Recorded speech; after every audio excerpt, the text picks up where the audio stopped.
7 નંબરવાળા બંગલામાં રહેતા પસ્મિનાબેન સ્વભાવે ખૂબ જ સરળ અને સહિષ્ણુ. એમનાથી સાવ વિરુદ્ધ તેમના સાસુ અને પતિ કુમારભાઈ. એ બંનેને પસ્મિનાબેનનો સરળ સ્વભાવ અને સાદગી જરાય પસંદ નહોતા. એમના ઘરે કામ કરવા આવતી શાંતિ સાથે તેઓ સારો વ્યવહાર કરે અને સારી રીતે વાતો કરે તે પણ એમને ગમતું નહોતું. કુમારભાઈને તો તેમના મોટા બંગલાની સામે જ બંધાયેલા ઝૂંપડા પણ ગમતા નહોતા. ઘણીવાર આ બાબતે તેઓ નારાજગી પણ જતાવતા હતા. ત્યારે પસ્મિનાબેન એમને કહેતા કે આવા ગરીબ અને મજબૂર લોકો ન હોય તો તમારા ઘરોને ચમકાવશે કોણ? ગરીબોની મજબૂરીમાં જ અમીરોની હોળી દિવાળી હોય. એટલા માટે મોટાભાગે કુમારભાઈ ઘરમાં ન હોય અને બાનો સૂવાનો સમય હોય ત્યારે જ શાંતિ એમના ઘરે કામ પતાવવા માટે જતી. આ સમયે પસ્મિનાબેન શાંતિ સાથે થોડી ઘણી વાતો પણ કરી શકતા. પસ્મિનાબેનના બંને બાળકો બા અને પપ્પાની છત્રછાયામાં ઉછરેલા હતા એટલે તદ્દન ઉદ્ધત અને જિદ્દી. પસ્મિનાબેન ઘણીવાર મનોમન શાંતિના બાળકો સાથે પોતાના બાળકોની સરખામણી પણ કરી બેસતા. તેઓ પોતાના બાળકો માટે કશું કરી શકતા નહોતા. બાળકોને થોડું ઘણું કંઈક શીખવવા જાય તો પતિ તરત ટોકતા કે તારી નીચલા વર્ગની મેન્ટાલિટી વિચારસરણી તારા સુધી જ રાખ. મારા બાળકો હાઈ સોસાયટીમાં રહેવાવાળા છે. તું તો ક્યારેય ન સુધરી. કમસે કમ મારા બાળકોને તો ન બગાડ. પતિ દ્વારા થતા અપમાનથી પસ્મિનાબેન સમસમી જતા. આવા સંવાદો ઘણીવાર શાંતિ પણ સાંભળતી. તેણે ઘણીવાર એવું અનુભવેલું કે કુમારભાઈ તેને સંભળાવવા માટે કે ગરીબો પ્રત્યે તેમની નારાજગી બતાવવા માટે પણ તેની હાજરીમાં આવું બધું બોલતા હોય છે. પણ ફક્ત પસ્મિનાબેનનો સ્વભાવ વર્તીને તે ચૂપચાપ ત્યાં કામ કર્યા કરતી હતી. દિવાળી નજીક આવી રહી હતી અને એવામાં એક દિવસ અચાનક કુમારભાઈ બપોરના સમયે ઘરે આવ્યા. એમનો ઉતરેલો ચહેરો જોઈને એવું લાગતું હતું કે તેઓ કોઈ મોટી મુશ્કેલીમાં મુકાઈ ગયા છે. ઘરમાં આવતા જ તેઓ સોફામાં ફસડાઈ પડ્યા. આદતવશ શાંતિ પહેલાં જ તેમની નજરથી દૂર કિચનમાં જઈને કામે લાગી ગઈ. પસ્મિનાબેન અને તેમના સાસુએ પૂછ્યું તો ખબર પડી કે કુમારભાઈએ શેરબજારમાં આંધળું સાહસ કરી નાખ્યું. પરિણામે દેવાળું ફૂંકાઈ ગયું.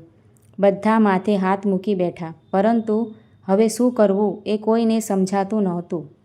બરાબર સામી દિવાળીએ કુમારભાઈના અભિમાન અને બડાઈખોર સ્વભાવે આખા પરિવારને મુસીબતમાં મૂકી દીધો હતો.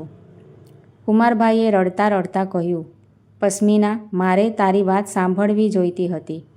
હું હંમેશ મારા અભિમાનમાં રાચતો રહ્યો. વધુ પડતી હોશિયારી મારવામાં ઊંધો પડ્યો. આ ઘર પણ માત્ર દિવાળી સુધી જ છે. ભાઈબીજના દિવસે આપણે આ ઘર પણ છોડી દેવાનું છે. બેંક ખાતા પણ સીલ થઈ ગયા છે. સાસુજી તો રડી રડીને અડધા થઈ ગયા. પસ્મિનાબેન રસોડામાં પાણી લેવા ગયા. કળ વળતા કુમારભાઈ રૂમમાં જવા ઊભા થયા. ત્યાં તો તેમણે રસોડામાં પસ્મિનાબેન અને શાંતિને વાતો કરતા જોયા. શાંતિને જોતાં જ કુમારભાઈનો અહંકાર ફરી જાગી ગયો. સ્વભાવગત એમણે ગુસ્સામાં પત્નીને બૂમ પાડી બોલાવી. આજે પણ તે શાંતિ તરફ તોછડાઈથી જોતા રૂમમાં જતા રહ્યા. શાંતિ મનમાં વિચારી રહી કે રસ્સી જલ ગઈ પર બલ ન ગયા. માણસ ભોંય ભેગો થઈ ગયો પણ હજી એ અહંકાર ન ગયો. શાંતિ પસ્મિનાબેનને ધરપત આપી ચૂપચાપ ઘરે આવી ગઈ. ઘણું વિચાર્યા પછી તે કોઈ નિર્ણય કરીને સૂઈ ગઈ. બીજા દિવસે તે થોડી મોડેથી કામ પર પહોંચી. તેને આવેલ જોતાં જ કુમારભાઈએ કહી દીધું કે હવે તારે કામ પર આવવાની જરૂર નથી. અમે બીજે રહેવા જઈએ છીએ. ત્યાં બીજી કોઈ સારી કામવાળી રાખી લઈશું. શાંતિ મૂંછમાં હસીને રસોડામાં ચાલી ગઈ. પસ્મિનાબેને કુમારભાઈના વ્યવહાર બદલ શાંતિની માફી માંગી. શાંતિએ નીચી નજરે પસ્મિનાને કહ્યું, બેન, મને તમારા માટે ખૂબ લાગણી છે. ભાઈની જાણ બહાર તમે મારું અને મારા છોકરાઓનું ઘણું ધ્યાન રાખ્યું છે. હું ક્યારેય ભાઈની વાતનું ખોટું નથી લગાવતી. પરંતુ તમે મારી એક વાત માનો. આ મારી બચતના થોડા રૂપિયા છે અત્યારે તમને ખૂબ જ જરૂર પડશે. એ રાખી લો.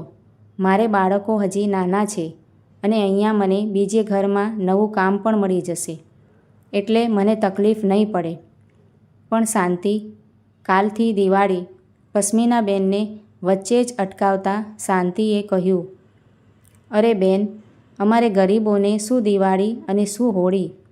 મોટા ઘરોમાંથી વધ્યું ઘટ્યું ખાવાનું, તમારા જૂના કપડાં, જૂના ચપ્પલ અને ઘરનો નકામો સામાન મળે એ અમારે માટે તો નવું જ હોય. એ જ અમારી દિવાળી. અમારી ગરીબોની જરૂરિયાત તો બહુ જ ઓછી હોય બેન. એ બધું તમે છોડો. આ રૂપિયા રાખી લો. ભાઈ જોઈ જશે તો? અને ત્યાં જ કુમારભાઈએ બૂમ પાડી. પસ્મિના. શાંતિ સમજી ગઈ. એ રસોડામાંથી બહાર નીકળી.